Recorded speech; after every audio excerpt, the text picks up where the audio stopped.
Hello and welcome to Garage Talk. I'm Ben. I'm Hunter. And today we're going to be talking about the life of working retail. So a few of our stories of working retail. We've both been retail guys for most of our life.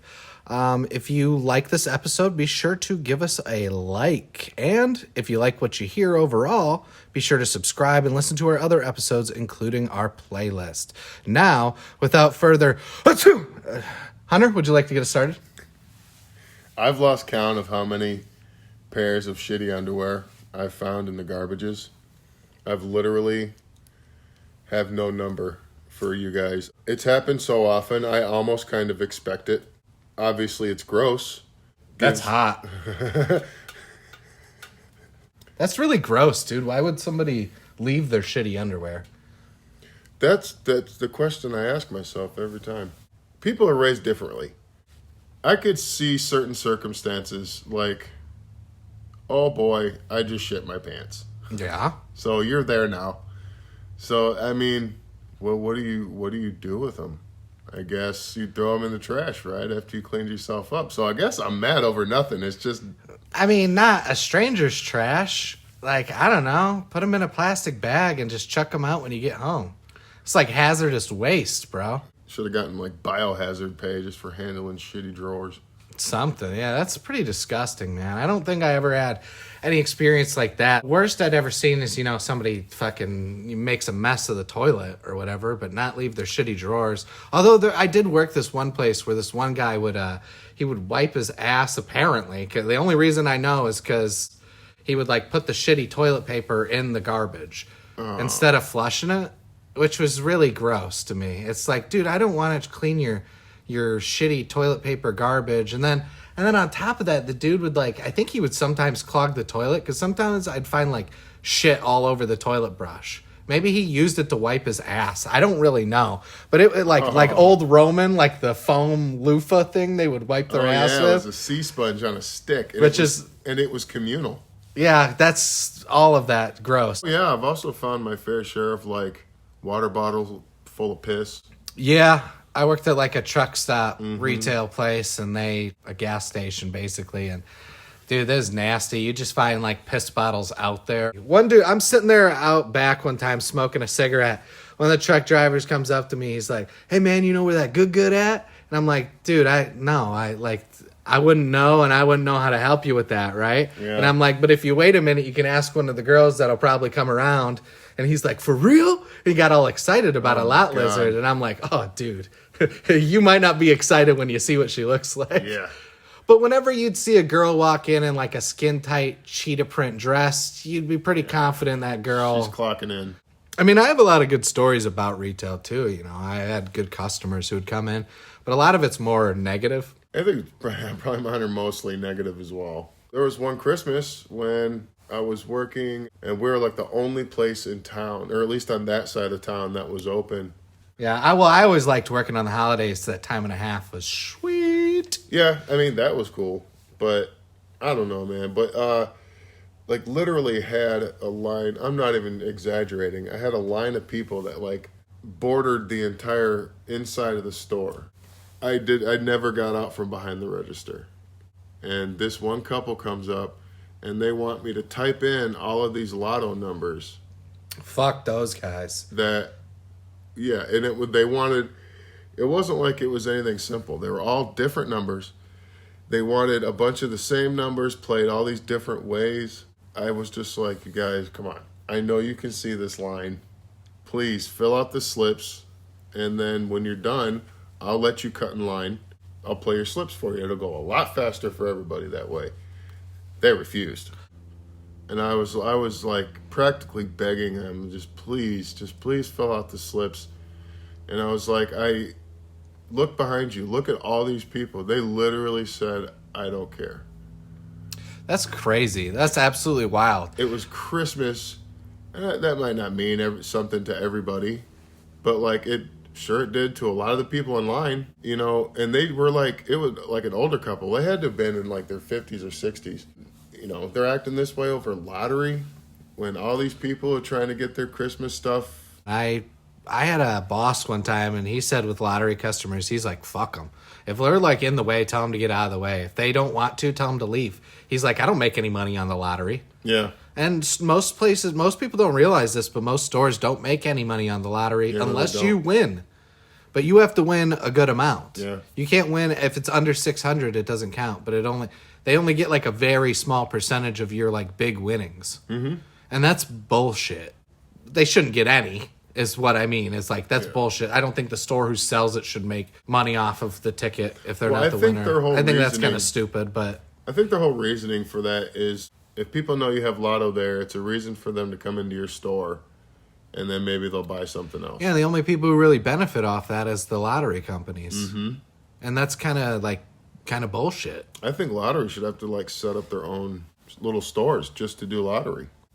So anyway, with that couple, we're arguing back and forth. I'm getting pissed. They're getting pissed. But finally, it was a Christmas miracle. Like almost every other person in line just started yelling at these people. Oh, that's fantastic. I love when people stand up for you. To get the fuck out of the store. It was kind of beautiful. And they left because they were outnumbered. And like some people were like, oh, come on, guys. Other people, a little more heated about it. Like, you guys need to hurry up. And then there was like one or two people that were really not having it. Like, get the fuck out. Those are my favorites. I've had people throw pizza at me before and shit, dude. It's ridiculous. I mean, yeah, I've had people threaten me and fucking... Yeah, you want to know why the guy threw the pizza at me? Huh. I asked for his ID. He was buying chew tobacco and he looked young. It turned out he was born in 1977. He looked young to me. So I'm like, I didn't think the guy was almost 40, damn near 40 years old. At the time, right? At the time, and I'm like, he looked young. I'm like, this guy's got to be, 20, 22, something like that. He might be old enough, but if someone around sees me not ID him, I'm going to get in trouble. Because, like, we had a policy at our store, like, you have to ID everyone who looked under 35. Like, if they looked under 35, regardless if you've seen them before or how many times you've seen them, you still got to ID them. Yeah. And that became, like, a whole thing. And then my boss is like, oh, just don't ID people. Like, are you fucking kidding me? Like, bitch, I'm going to be the one who gets in trouble, and then you're not going to get your bonus. Are you stupid? Yeah, they don't get their bonus. And then I'd be like, okay, well, then you can pay the ticket that you get. Cause it's a lot, dude. You got to be in court for that shit. It's like a $3,000 ticket, I think. Oh, dude, last time I heard about it was like $5,000. Okay. $5,000. And I'm pretty sure back in the day, you would even go to jail, at least overnight. Yeah. Like back when they cared about crime. Yeah, yeah. Used to have a lot of people steal when I worked retail, and I could never catch them. I just didn't. I was so worried about my customers and keeping the store clean that I just never paid attention. Right. I've caught a few people. I always kind of gave people the benefit of a doubt too. Yeah, I mean, I don't watch people like a fucking creep or nothing, but I've definitely caught a few people shoplifting. Couple kids, and I caught an adult doing it one time. The first time I caught somebody shoplifting, he was probably mid-teens or something, and I kind of flipped out at first, and I kind of scared him. Oh, did you? Yeah, and then I was just, because he had a backpack, and I caught him back in the area. Would you walk behind him and be like, I'm gonna tickle you? Because that would scare the shit out of me. Some 6'7" giant sneaks up behind me like, I'm gonna get you. I mean, I wished I could have been that fucking lighthearted about it, but I realized I was really overreacting. Like, this is not my stuff, first of all. I'm not losing anything. Well, so I just, he was in the back area where we had like all our backstock and shit. I thought I heard something, so I went back there, sure enough. And it was the first time ever catching somebody. I was like, oh my God, I knew it. Like, it was like a fucking TV moment. And I flipped out. And the kid was really scared. He had like a backpack, and I was like, empty your backpack out. And I told him, and he just starts pulling shit out. And I was like, just throw it on the floor. And then I was like, no, grab it by the bottom and shake it out.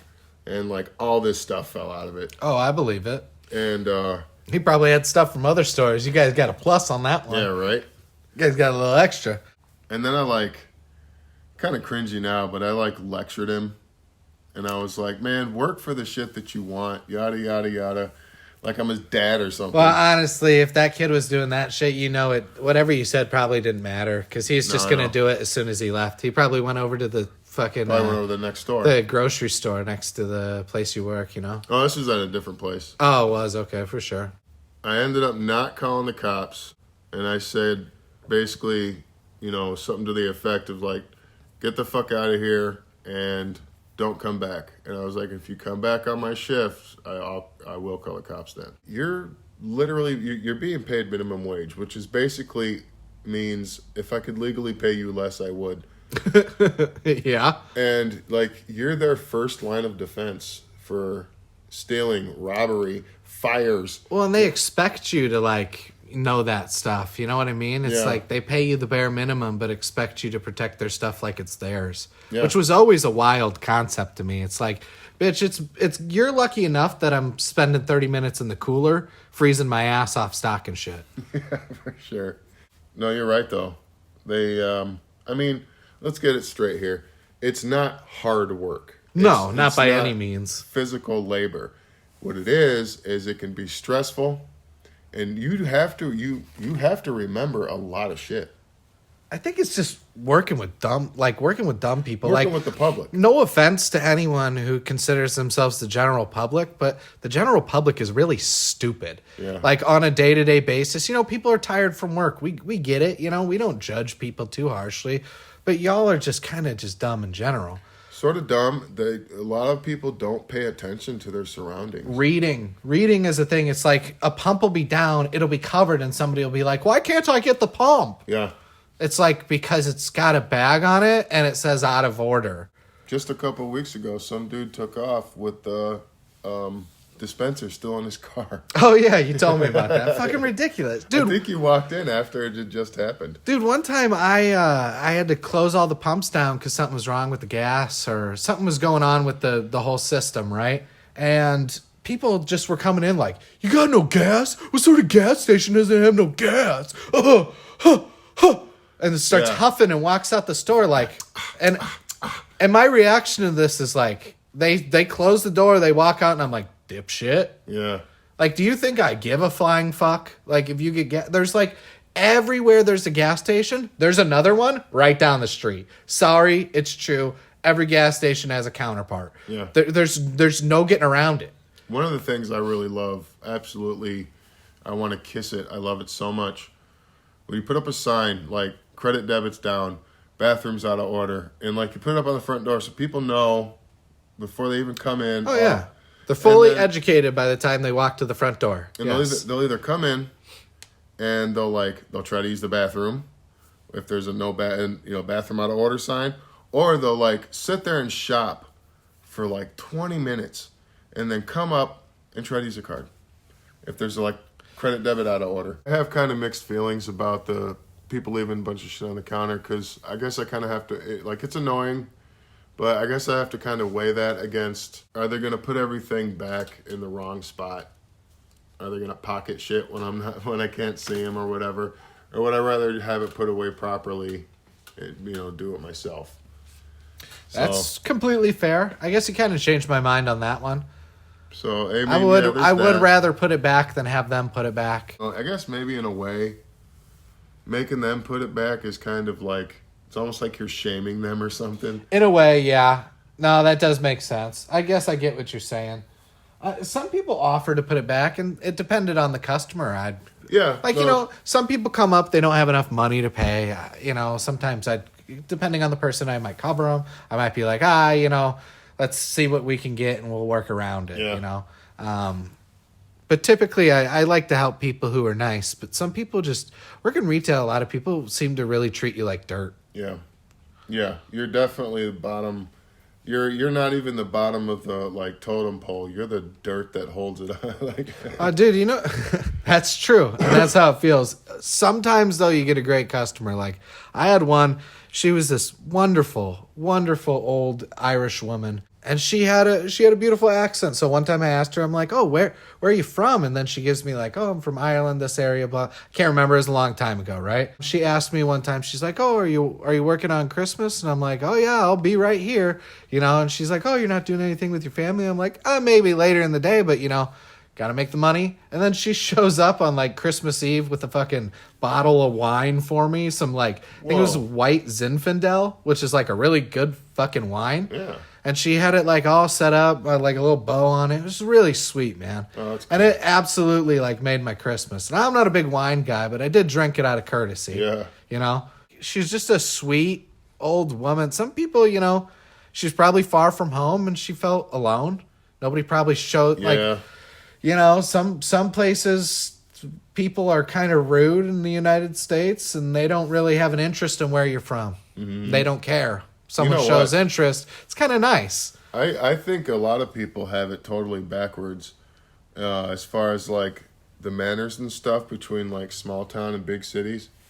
I honestly think, I don't know how you would say it per capita or whatever, and I'm not even completely sure entirely what that means, but like, I guess per... So you use it? Yeah, exactly. Fake it till you make it, dude.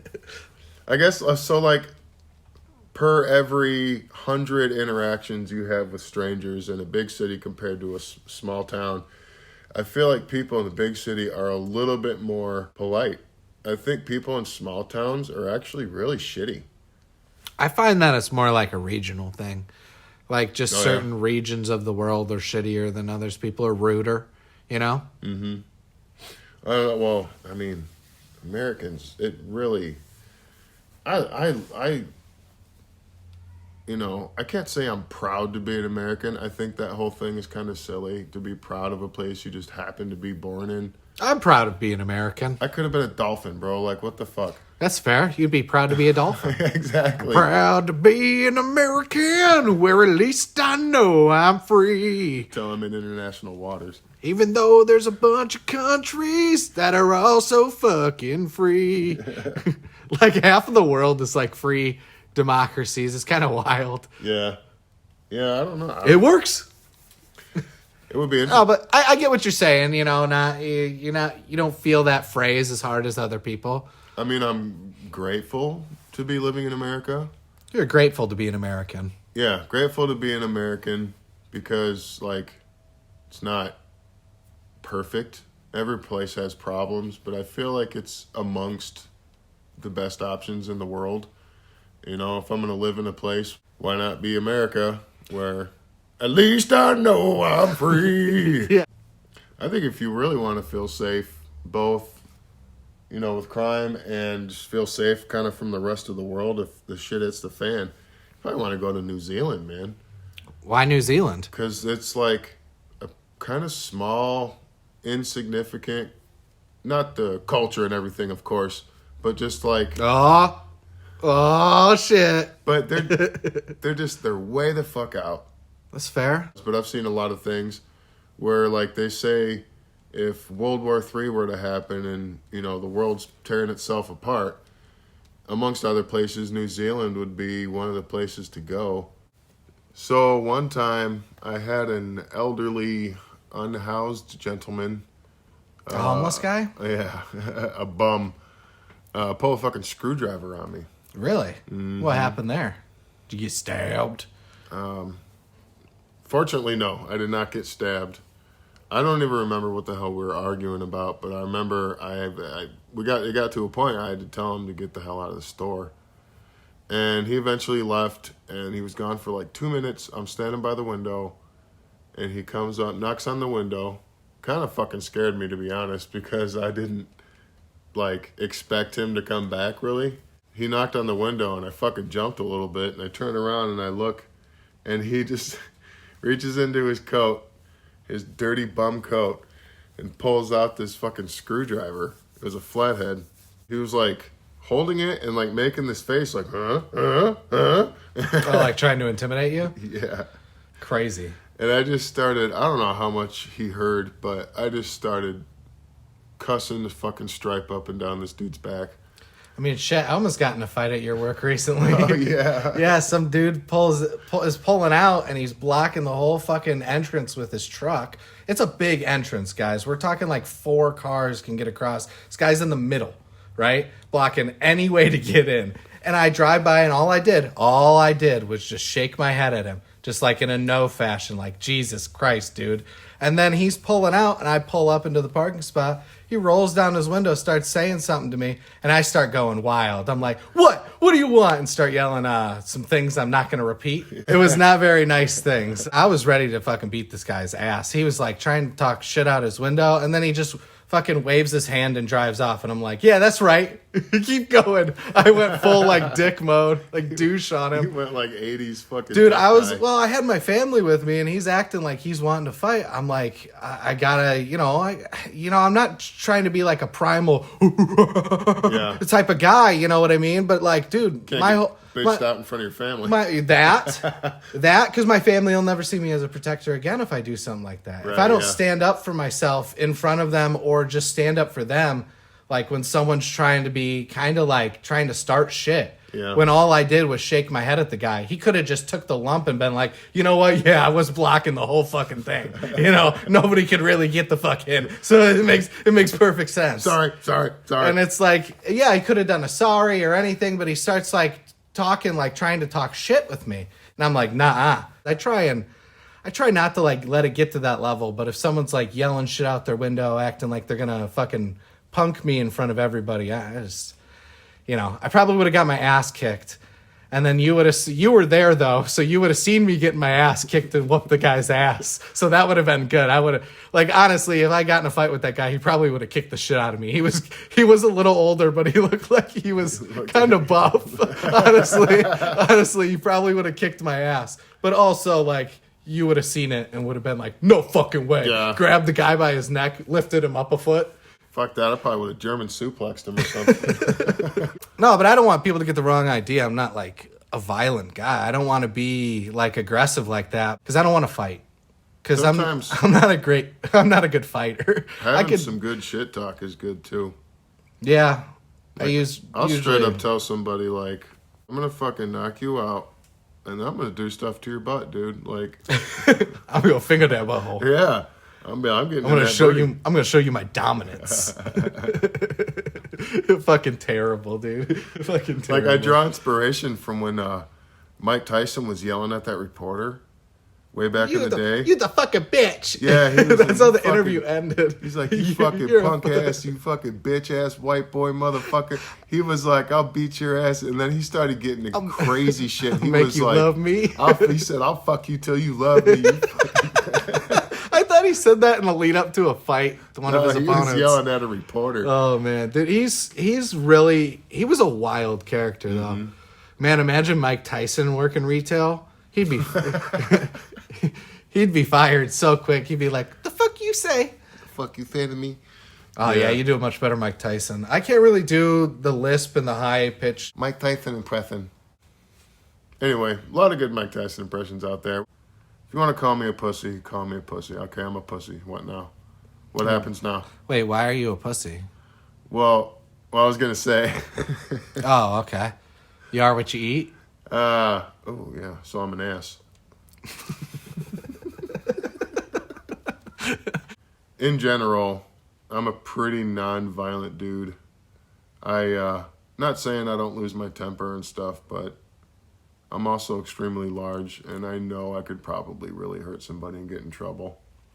Yeah, that's fair. I mean, I wouldn't describe myself as a particularly violent person, although after listening to myself hear that story, I feel like maybe I'm You got it in you. I got it in me, but like I feel like everybody has that in them. Yeah. You know? But I try not to let it take me over. I mean, sometimes, I get upset. I feel like I'm more prone to getting upset than you are, but I mean, screaming the F word at somebody in a parking lot is upset. Hey man, you know what? That's the only time I've ever done that. Honestly, I wouldn't have wanted to fight the guy. I think if he would have came near me, I would have been like, not the face. Also, I was going to add that I've seen something about how when you're driving, like your stress levels are naturally already kind of at that near boiling point. Well, you've driven with me, so mine are already boiling by the minute the ass hits the seat. Dude, I don't know what it is, man. Every time I come to pick you up, somebody about kills me. Like somebody about T-bones me. And I just don't know. I feel like I'm being a pretty safe driver. But when I was driving like a bat out of hell earlier today, fucking no problems. Yeah, coast was clear. You weren't even driving like a bat out of hell. You were just like had to get back home at a certain time. So Yeah. Speeding a little bit, allegedly. Allegedly. We're in America. You have to say allegedly. I think overall working retail is just one of those things. It's a very easy job, but it's not very fulfilling, I found. No. Especially with like gas stations, which is mostly what we worked.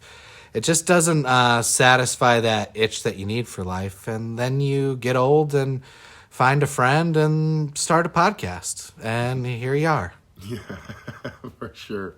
Oh, no. We're old. Well, I don't know if the gray hair or the balding gave it away for both of us, but yeah, I would say we're old. Sagging balls. You do get regulars occasionally, though, that you're actually genuinely happy to see them coming in. They...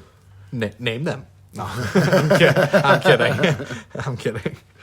I don't know if anyone realized that from one of our episodes where Hunter said that the Cranberries had a bunch of songs, and I like dickishly was like, name them. And then he's like, well, I don't know what their names are. And I'm like, well, sing it.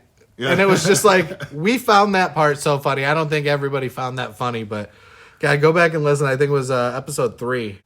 So maybe you guys could comment and share some stories that you might have had working in retail, some adventures or something funny or something profound or just anything. Comment. Call us names. Just say something. Ben, anything to add? Yeah, man. How do you think Kermit and Miss Piggy fuck? I don't think those parts line up. We should look into that. Do a little bit of research. See if that's anatomically possible. Anyway. I don't want to see those pictures. Speak for yourself. I just did. This is Garage Talk. I'm Hunter. Like, subscribe, comment, share. Get the word out there about us. And catch you next time.